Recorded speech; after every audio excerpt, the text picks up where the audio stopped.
What's up, everybody, and welcome back to the Virzi Effect podcast show. My name is Paul Virzi, and you guys are listening to episode 614.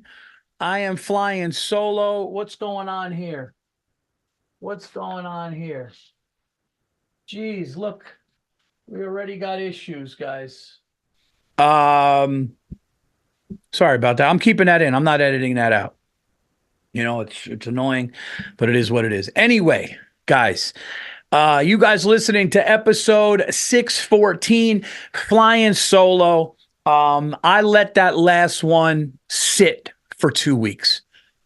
Derek Drescher, shout out to Derek Drescher, and shout out to everybody who it affected. I'm going to sneeze. Jesus, what a fucked up way to start the show. I got posters falling off. I'm sneezing. I got allergies. My eyes are burning. The Derek Drescher episode got a lot of people reached out to me about it. It did great audio numbers. I hope more people watch it on YouTube because I'm going to say this right now. TVE 613 was one of the most impactful episodes that I've done. It touched a lot of people. Addiction and loss has happened in our family. We lost my brother-in-law to addiction. Derek's story is truly one of triumph and overcoming a lot of odds. All the things he went through with drugs and with prison and with loss.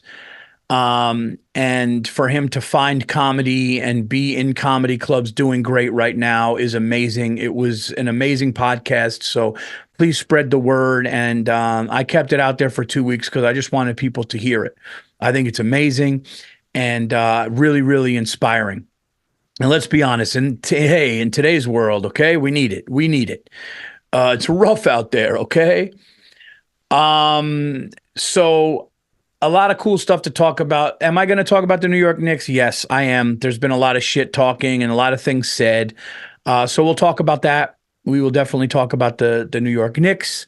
We will talk about the Netflix is a Joke comedy festival, which I was at out there in California for a week. It was pretty cool. Before I get started, I have to thank everybody who came to see me.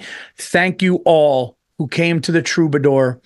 I truly, there were so many shows in Los Angeles, and there's so many shows every night, and every big comedian in America, actually every big comedian in the world, but every big comedian in America is in LA during these times doing their own show, other shows, whatever it was.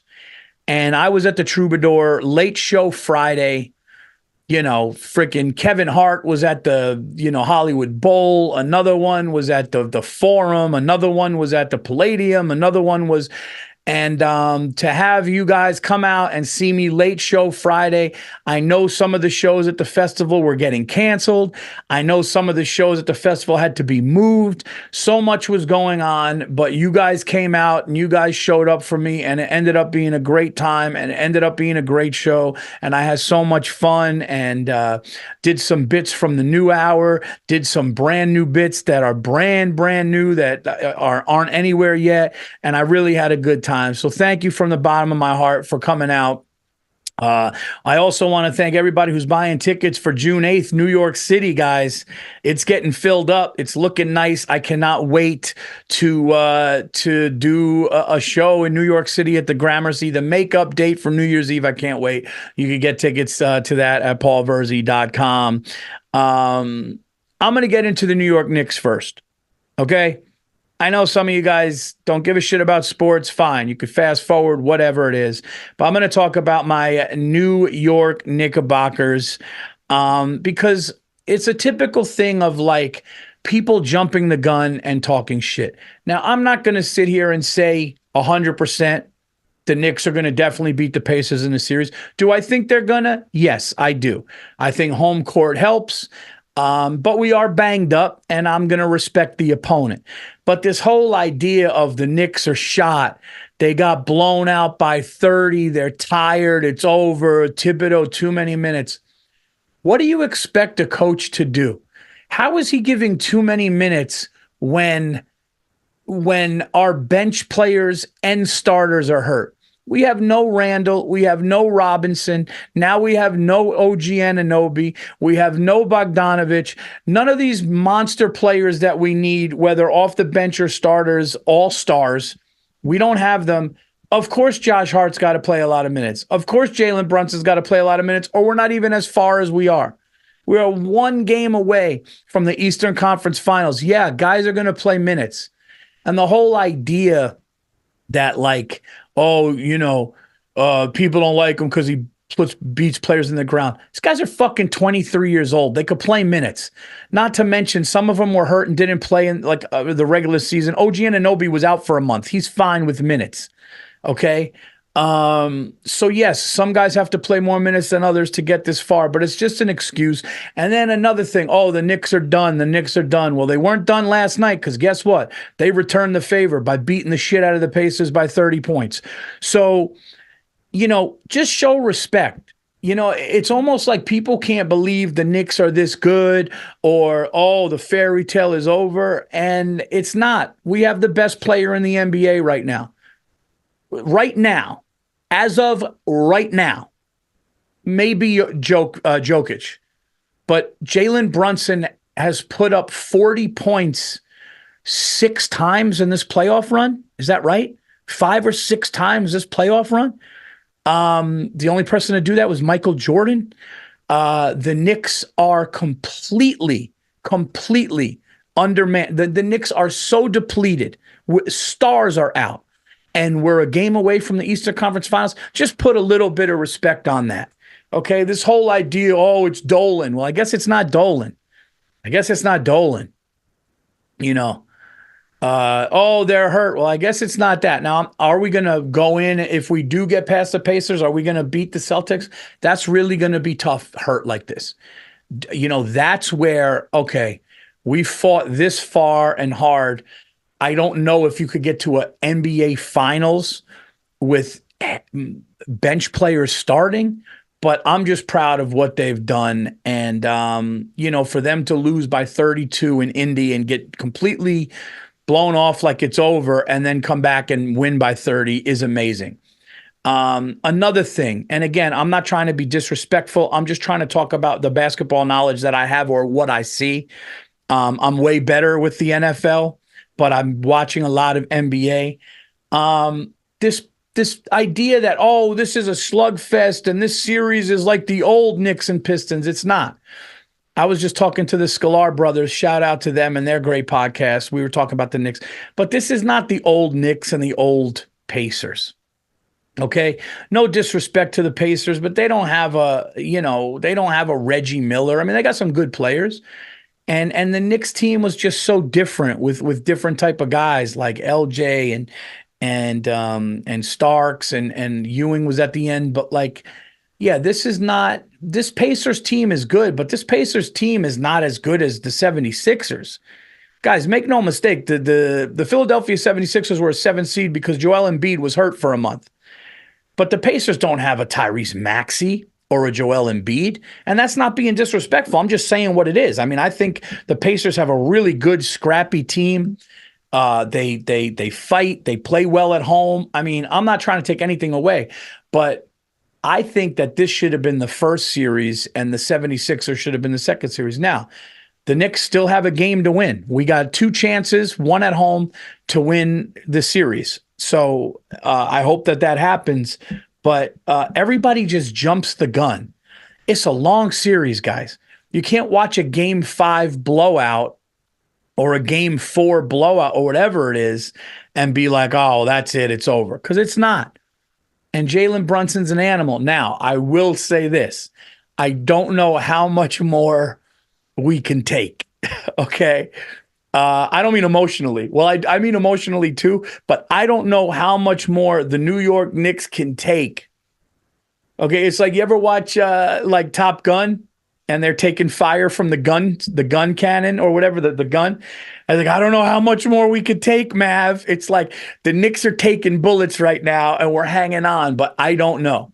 And I definitely don't know if listen, if God willing, the Knicks can, as a Knicks fan, if God willing, the Knicks can beat the Pacers and get to the next round. To beat the Celtics without OG Anunoby, it's like crazy, but it's just a lot of fun to watch.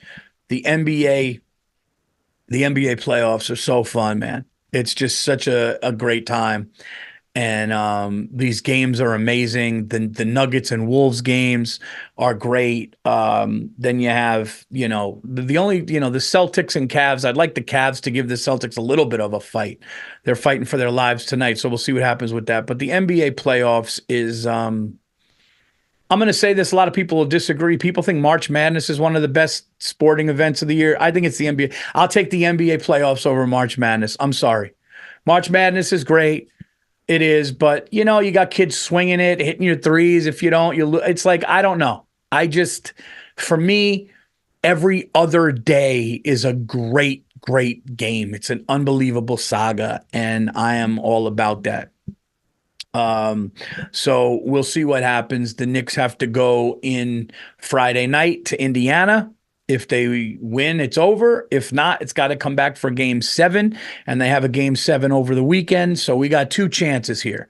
And I do like our chances. But we cannot afford any kind of setbacks if we think that we're going to go to the Eastern Conference Finals, at least. So there you have it. But, I mean, these games are taken. I mean, at least, I'll be honest, at least the last 2 were blowouts. And even when even when the Pacers blew us out, and then the Knicks blew them out last night, at least you weren't hanging on. I don't know how much more of this shit I can take. And is it ridiculous? Yes. Is it mental illness to care this much? Yes. Is it amazing and fun? Yes. Is it am I emotionally attached, me and my family, and this is what we love to do? Yes. But it was nice to just be like, okay, blowouts, we don't have to. I mean, that 76ers series, I'm standing up.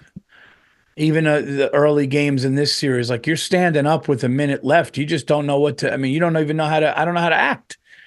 You're pacing. I mean, what am I doing? I'm pacing. I'm stressed out. When they win, I'm happy. I'm happier on stage. When they lose, I'm pissed. I mean, so, we get a couple days rest and we see what happens with the next game. And then when this is all over with, whenever that is, then you get ready for baseball. Baseball will be in the heart of the season. And then after that, you get stressed out for 17 weeks with the NFL. This is the life we chose as sports fans, guys. This is the life we chose, to care and take it way too fucking seriously than we really need to. But it's fun. And listen, it's kind of better than watching a good movie, because even when you watch a good movie and it's a great story, if it's not a true story, this is a true story. This sports shit is true stories. And I know people are like, Paul, I wish you liked hockey. I know I'm just not huge into hockey, but it is exciting what the Rangers are doing. Pretty weird, too, that in 1994, the Rangers won the Stanley Cup and the Knicks went to the Eastern Conference Finals. I'm not saying that's definitely going to happen, but it is definitely going in that direction, which would be amazing. Now, I want to talk to everybody here about what's it called? About the Netflix is a Joke Comedy Festival. I got some cool stories for you. And again, I'm not in studio because the last one was in studio. Next week, I'll be in studio with a guest. We're going to do one every other. Okay, 2 a month, like I said. Please like and subscribe to the Virzi Effect, okay? Please tell a friend. Let's let the show grow. I love doing the show. Half of you guys like it with a guest. Half of you guys like it when I rant. Get the Virzi Effect anywhere you get your podcast, iTunes, Spotify, all that good stuff. And and tell a friend and write in if you want me to talk about something and all that stuff. Obviously, check out Bone to Pick with me and Bobby Kelly. You could subscribe to that. And Me and Bill Burr are talking about, we will have an announcement about the Anything Better podcast, what's going to happen with, before the football season and all that. Um, so moving forward, I get to, I have an MRI on my back, by the way. Still haven't gotten the results. It's been 10 days. Is that weird? Doctors, tell me if that's weird. Did they forget me? Is there no injury, which there has to be because my leg goes, I mean, I'm in pain and I was in pain and it's getting better. But anyway, I get an MRI and I say, if I got to go out to Los Angeles, I have to get a good seat where I can lay back and put my leg up. And I know that I'm playing golf. The reason why I got out there, because my show was on May the 10th. I got out to Los Angeles late at night on the 5th, very late, basically the 6th, because I woke up and had to go to, we played the Riviera for the Netflix is a Joke in association, sponsored by All Things Comedy. And dude, when I tell you it was star-studded, it was star-studded. And this is the first one that I'm ever in. I've never been in I did one, and I saw like some NFL coach or whatever, but like this is the first one where like every group had stars. And my group was Drew Bledsoe. There was, I mean, I'll tell you who was there. The list of people that I saw there. Like, and I mean like not far away, like on the range hitting balls with you, getting ready to go out. Cat Williams, Blake Griffin, David Spade, Will Ferrell was there. I believe Rob Lowe was there. Then all the comedians that that love golf too. I'm trying to think of the golf comedians. Santino was there. Nate Bargatze was there. Rory Scovel was there. The Sklar brothers were there. Who else was there? Just a lot of comedians that love golf. Who else was David Spade was there? Yeah. So all these people are there. And you go down and you start hitting balls and you're just like, oh shit, some people are definitely looking, And it was funny because we go out and Drew Bledsoe was in our group. Couldn't have been cooler. He was there. His brother was there. His buddy. They couldn't have been cooler. It's so cool. The funny thing is, Drew Bledsoe so down to earth, and his like first tee shot, he just hits a shitty dribbler. He doesn't hit it good. Then another one, he doesn't hit good, and he just looks at us. He goes, "Guys, just so you know, I do play golf, so I don't know what's going on, but I am a golfer." Like he's joking. And dude, when I tell you, we got to like the 8th or 9th hole, and this dude found it. And when I tell you found it, I mean, this dude was hitting absolute high straight missiles. One, I'll never forget this one drive because he had two that I've never seen anything like. Drew Bledsoe hit a drive. We were on a 430-yard par 4. 430 to the pin, par 4.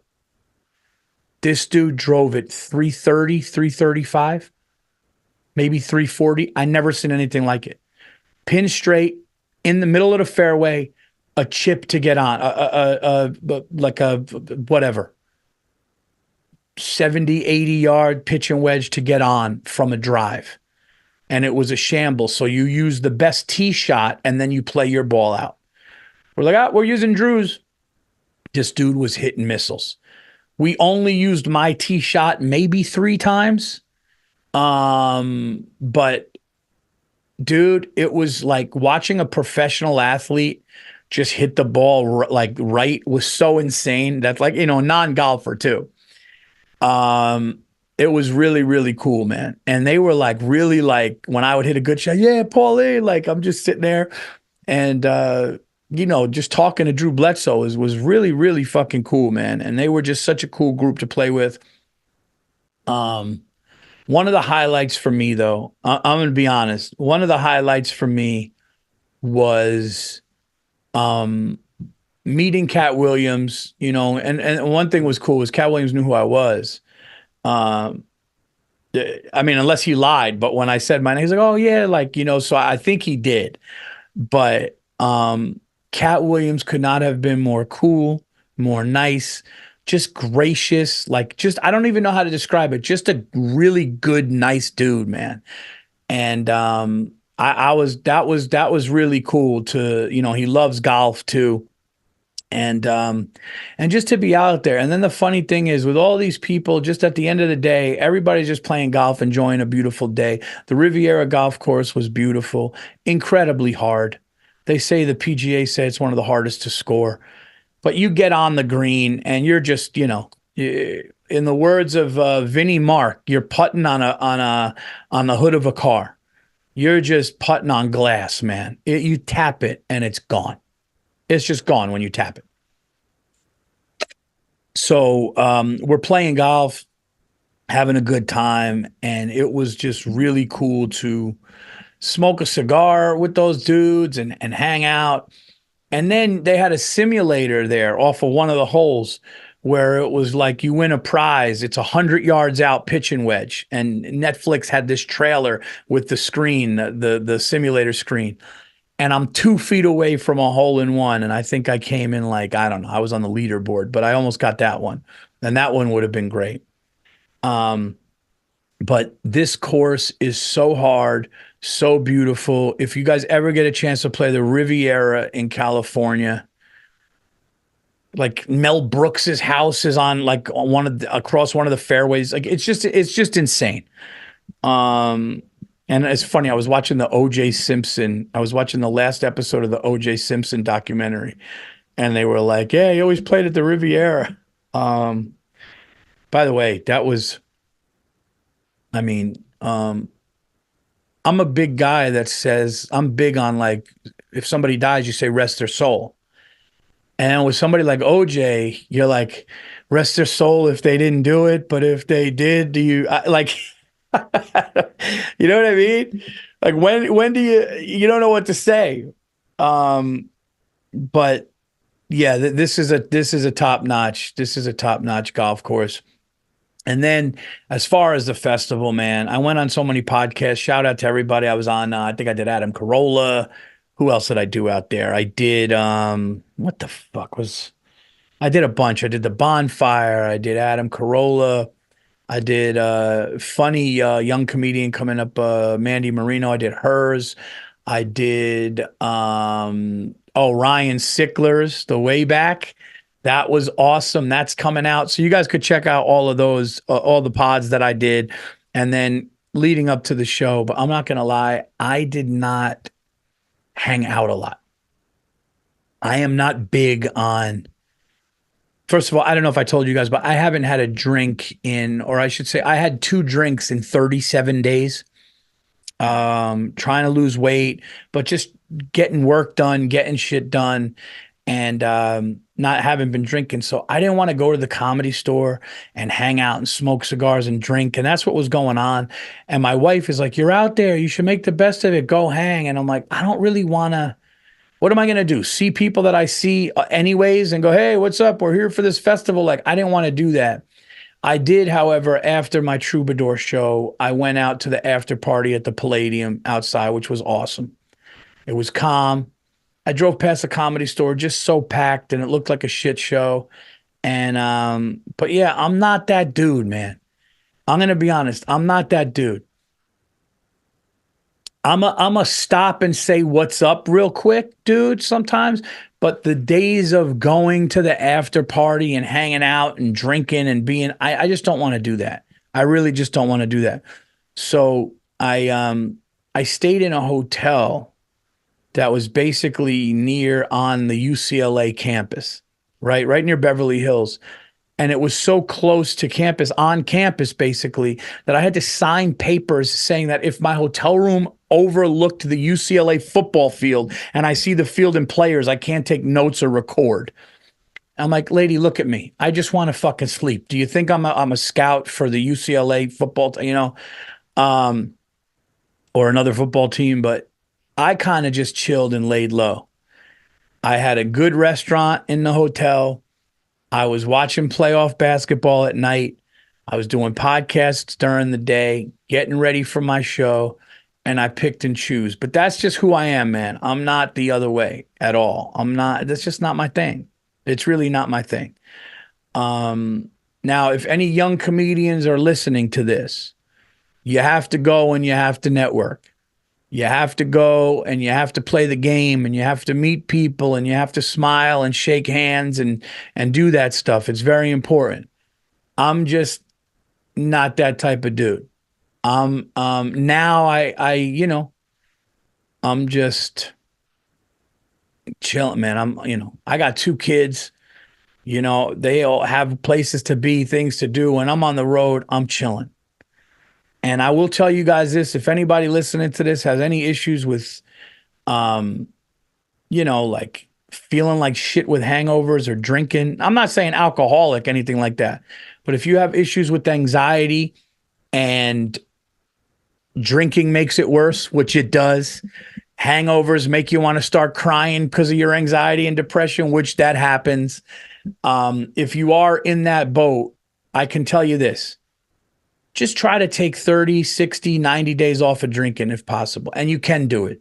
Don't say, oh, I can't do it. You can do it. Take it one day at a time. When you wish it was a drink, get like an iced tea or a soda. Do something else. Watch a movie, do whatever, to distract you. But I got to tell you, 35, 37 days without booze, and I feel clearer, better. I'm sleeping better. I'm rested. And it's going to make for when I do have a glass of wine or I do have a drink in the future better. It's like the same shit happened with cigars. I was smoking fine cigars every day, all the time. And it got to the point where I couldn't even enjoy a fine cigar because it was like, it was just too much, But if you have a nice glass of wine and then you don't for a week or two, great. Same thing. It's like, I had that personality of like, I like it, so let's do it. And I feel much better. And I've talked about mental health care and mental health on this show. And I can tell you that that's a really good step. If you can cut shit back, do it. And I'll also tell you this, I don't want to sound like a broken record. I've spoke about this on the podcast before, but if you're trying to be clean and you're trying to be better and you're trying to be sober and you just want to get a cleanse and do that, and you have friends in your life or anybody in your life going, what the fuck, man? Oh, really? Fuck them. Tell them, you know what you say? You're just fucking jealous. You can't do it. That's what it is. They can't do it. I got friends going, yeah, no, I was going to take a month off, but you can't do it. You're weak. You can't do it. You can't. That's what it is. It's a projection of their lack of discipline. They can't do it. You tell me, oh, Paul, you can't not drink for 2 months. I'm going to not drink for 60 fucking days. That's who I am. If I want to drink, I'll drink, but like, I'm not going to, well, I'm not going to do anything I don't want to do, but I'm not going to listen to anybody's shit and make them dictate anything. Okay. If somebody, what you say, there's two things you could say. If you really love the person, you could go, hey, man, I really don't appreciate you doing that, man. I'm trying to do this shit. I'd like you to support me. Or just be like, hey, dude, if you keep that shit up, I'm just not going to hang with you anymore because you clearly can't do something that I have the discipline to do. And that's what's going to happen. It happens not just that happens in life with everything. With everything that happens in life, you're going to have a friend or somebody that has to project their shit on you because you're doing something they simply can't do. And to those people, I say, get the fuck out of here. Fuck off. You're weak. You're weak. I'm sorry you're weak. Go to therapy. Talk to your parents that fucked you up, but you're weak. I'm not. So that's all I'll say. And I hope that helps. Even if that helps one of you. Even if one of you listening to this is like, yeah, I wanted to be sober, but my group or my friends, they just every weekend we go to this thing and I can't do it anymore, but I have to fuck, even if it helps one of you, I'm telling you, because it's nice on the other side. It is nice to get 10 hours of sleep and wake up and feel great and rested and no hangover and not like shit. Now, I will say I had 2 hard ciders in the last 38 days and it was fine. It's fine. I wanted more after because they were good, but I was like, no, just gonna shut this shit down now.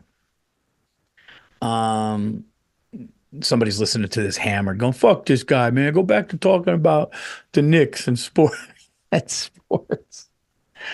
Um, but I've been getting like I don't know if I want to say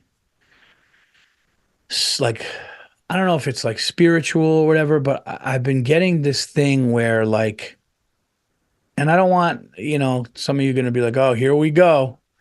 Here we go with Paul talking shit. But I really wanted to talk about this like manifestation and talking things into existence and feeling a certain way and then asking why or what can happen to make it not be that way, or you want to feel a certain way and you ask what has to happen in order to, and then having it happen in order to be that way and then having it happen. Um, I don't want to get on some whole motivational thing here, but again, man, all I can do is talk to the people that listen to this and take this seriously. There's always going to be some stupid ass haters who just whatever, they're going through what the fuck they're going through. They'll figure it out. But um, you know, I think that if you really, I guess the word is not, yes, surrender to the fact that maybe it's out of your control and just ask the universe, ask God, ask whatever you think it is to help you with what it is that you want help with. And to I guess say, hey man, this is what I want to have happen. What's it going to take for this to happen? Or I want this to happen, and see what happens. You know, there are people out there saying if you say certain things, one of the things that you're supposed to say is like, I guess, thank you for letting me know this issue is already resolved or something like that. And they say, if you say that, whatever issue you have will be resolved. Now, I don't know if that's exactly it. I don't know if some people probably, Paul, that's bullshit. That ain't real. But I'm saying, man, if there's something that you want, there's something that you feel you need, I think putting it out there, saying you're going to do it or asking for help with it and then watch what happens. I'm really big on that right now. And I'm just trying to let people know that that's something that I really think works and is real. I really do. Um, you know, there's some people that just don't believe in anything. And they're like, oh, it's all bullshit and this and that. I choose to be different. I was just talking to the Scalar brothers about sports. And when I'm watching sports, I'm not big on if my team is losing going, dude, it's over, dude. They just don't have it. They're going to lose. I'm not. I'm like, come on, they got to just switch this and we're going to get this. I think that there's a different way of thinking about it. And I choose to be more positive. So if you have that negative way of thinking or doom and gloom and all that stuff, you got to change that shit because that shit will never, ever work for you.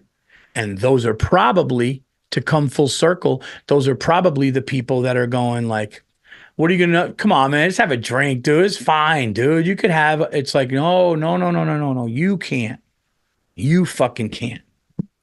So, yeah, man, I just choose if you're down and out, man, because the one thing I learned about doing this podcast and the one thing I learned about doing other people's podcasts, including Joe Rogan's and any podcast where I talked about issues that I had, getting a message from somebody saying, yo, that helped me.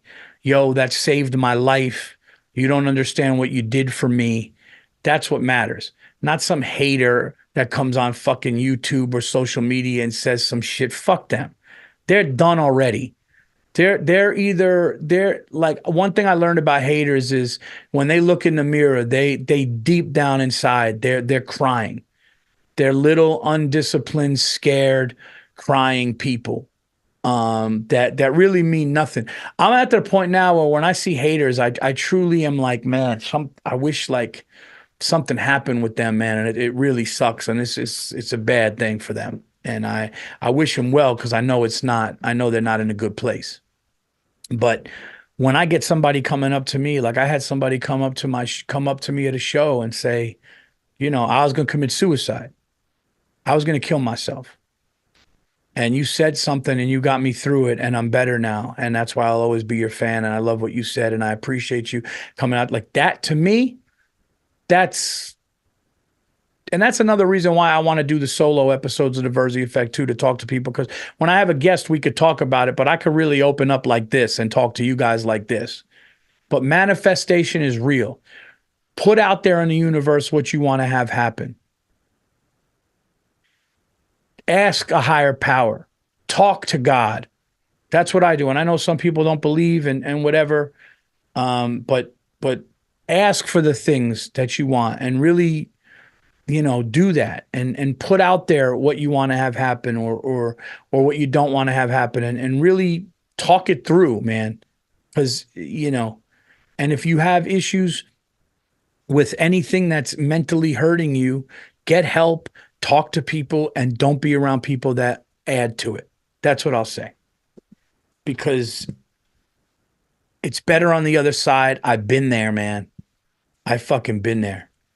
And sometimes it creeps back a little bit. I think it's always going to creep back. I think you always got to be on top of it. But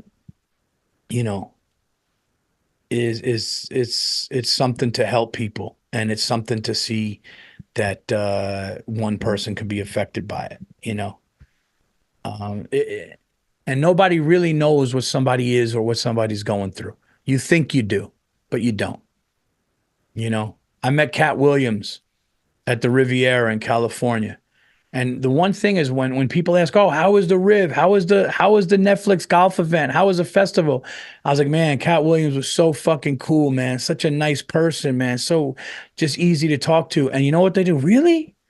Man, I'm like, yeah, what do you expect? The guy says what's on his mind. He tells the truth.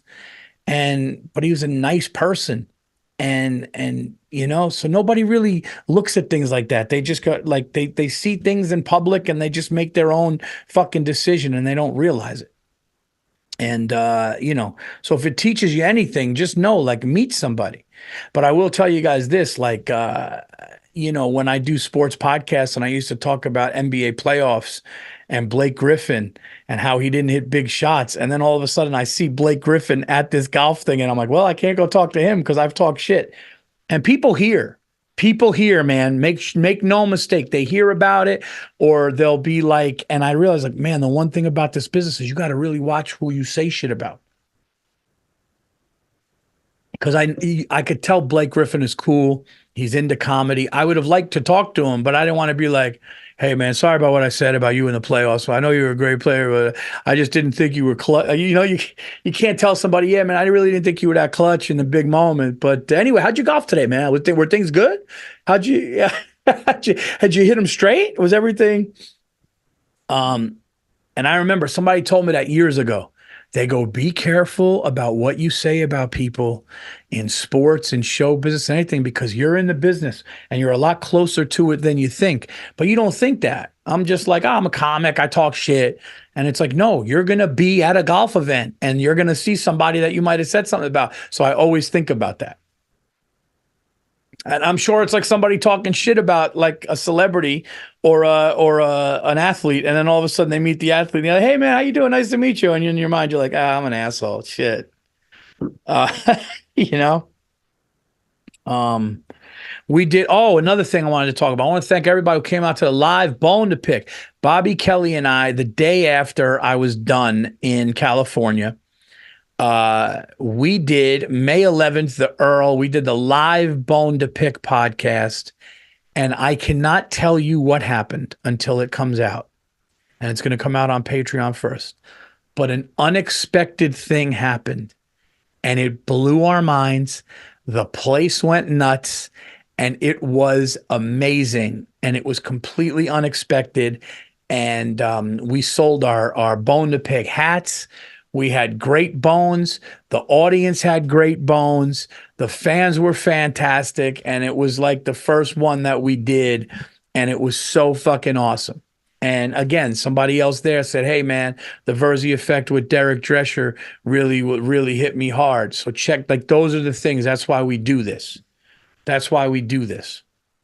Um, but yeah, dude, we had such a good time, and Bobby and I were laughing on stage. The crowd was so funny. They were ready with their bones. Shout out to our producer and comedian Mike Albanese, who killed it.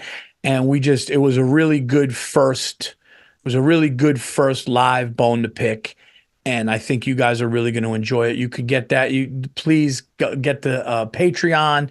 Go to the Bone to Pick Instagram page. Like and subscribe the Bone to Pick YouTube. All you got to do is hit the subscribe thing. Same as the Paul Virzi channel, guys. Just hit that.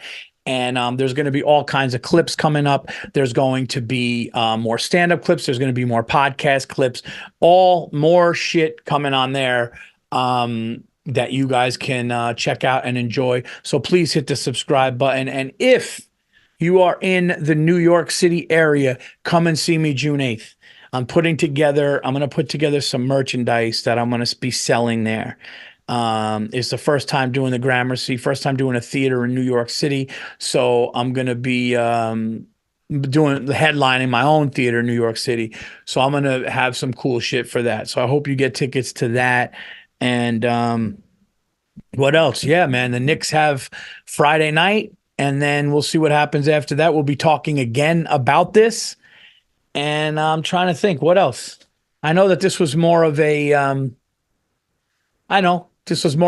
motivational advice type of episode of the Virzi effect, but those are the things that happened in my life, and that's the shit that I wanted to talk about. That was and the reason why I did talk about that is because I asked for something. I believe in God, and I asked God for something, and I talked to him, and I said, hey, this is what's going on right now, and this is it, and I need a sign. And I got it. And I'm just saying, if I could help anybody else, that's it. So I'm going to leave on that note. And I love you guys. I appreciate you guys for tuning into the Virzi Effect every week, whether it's me talking shit like I did today or with the guest, which I'll have next week. But that's why I do this. And, I can't do it without you guys listening. So please tell a friend, and I hope it helps somebody, and I hope it helps you. And sometimes we laugh, sometimes we cry, sometimes we get depressed. It is what it is. But I'll see you next week on a Virzi Effect. And until next week, I am out of here. Go Knicks. Okay, I'm not a big hockey guy, but I will say go Rangers, but go Knicks.